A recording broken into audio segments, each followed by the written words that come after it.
Hi friends, I'm here yet again with another chocolate semolina cake recipe. For this recipe, in a mixing bowl, I'm taking 1/4 cup of oil. To it, I'm adding half a cup of yogurt. This is the thick one, of course.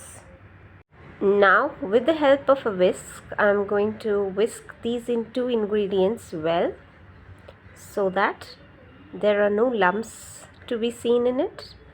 Now to this I add 1/4 cup of fresh cream. I'm adding fresh cream to it because semolina as an ingredient is a bit dry. So to make the cake more moist, I'm adding that fresh cream. Alright. So next I add some caster sugar to it, almost 1 cup, because we all know that cocoa powder is bitter in taste, so we will need almost 1 cup of sugar in this recipe. Whisk these ingredients together so that the sugar starts to dissolve. Next we move on to our semolina. Here I have a semolina which has some granules in it. So first I will grind it into a fine powder and then use it. This fine powder will absorb the wet ingredients well, and which in turn will make my cake more moist and fluffy. So let's start mixing this fine powder bit by bit into the mixture, not all at once. So let's start. Friends, since semolina is a bit of a tricky ingredient, please follow these instructions to get the desired results. Alright, now as I add the semolina powder bit by bit into the mixture, I am, with the help of a whisk, whisking it so that there are no lumps in the mixture and the cake batter turns out very smooth. So as you can see, I'm adding little by little of the semolina powder into my cake batter. Friends, how are you liking our recipes? Please do let us know in the comment section. And you can also follow us on Instagram, Facebook, with the name Spoonful of Simplicity. And if you wish to learn the recipe in Hindi, we do have a Hindi channel as well. Alright, so now our next ingredient is cocoa powder. I'm adding about 1/3 cup of cocoa powder, and along with it around 1/3 cup of milk also. As we all know that semolina is a very dry kind of ingredient and it absorbs a lot of moisture. So the consistency of this batter will be a bit flowy than the other cake batters. Alright, so now I'll whisk these ingredients together and make it into a very smooth batter without any lumps, as you can see. Friends, as we know that semolina is a dry ingredient, so we will soak this mixture or leave this mixture for rest for about 30 minutes or so. But yeah, before that I'm going to add half teaspoon of salt, because salt really enhances the flavor of the chocolate. So, and some 8 to 10 drops of vanilla essence as well. If you wish, you can add chocolate essence also instead of vanilla essence. That is up to you. Mix the salt and the essence together so that the essence gets infused really well when we leave the mixture for soaking for about 30 minutes or so.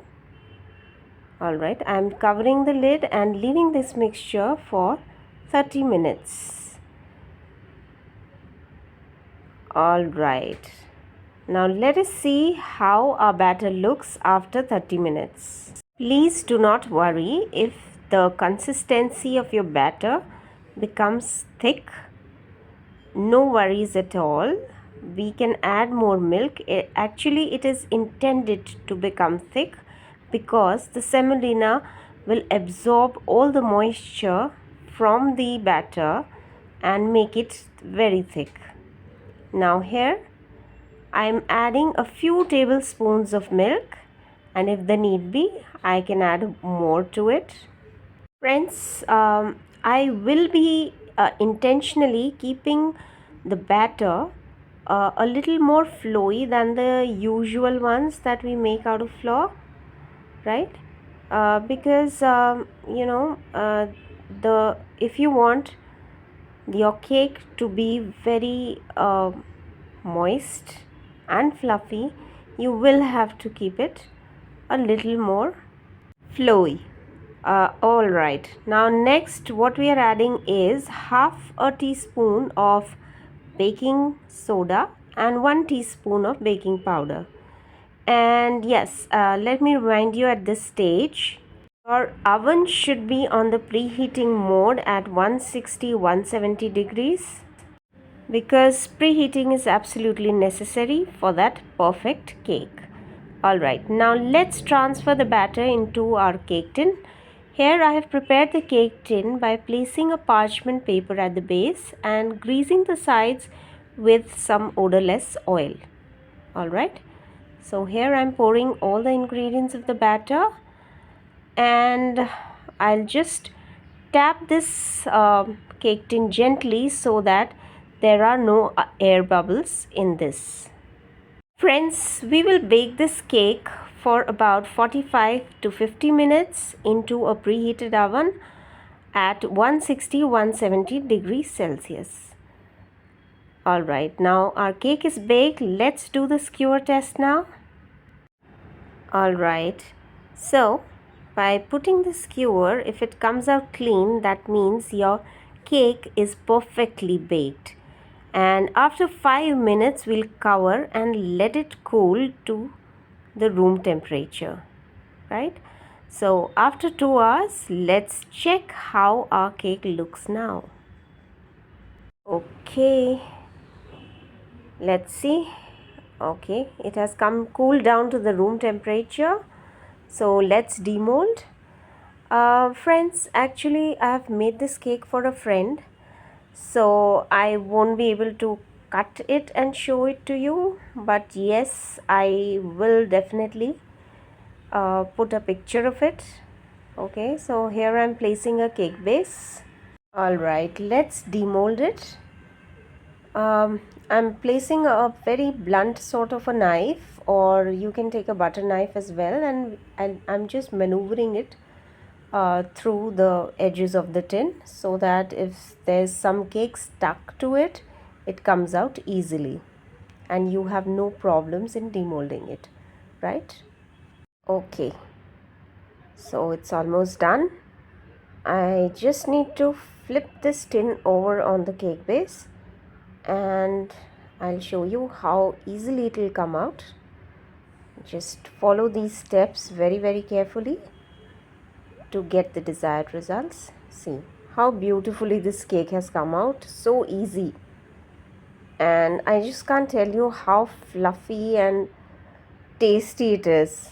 Actually, I just tasted a little bit of that crumbs, and I just can't tell you how tasty it has come out.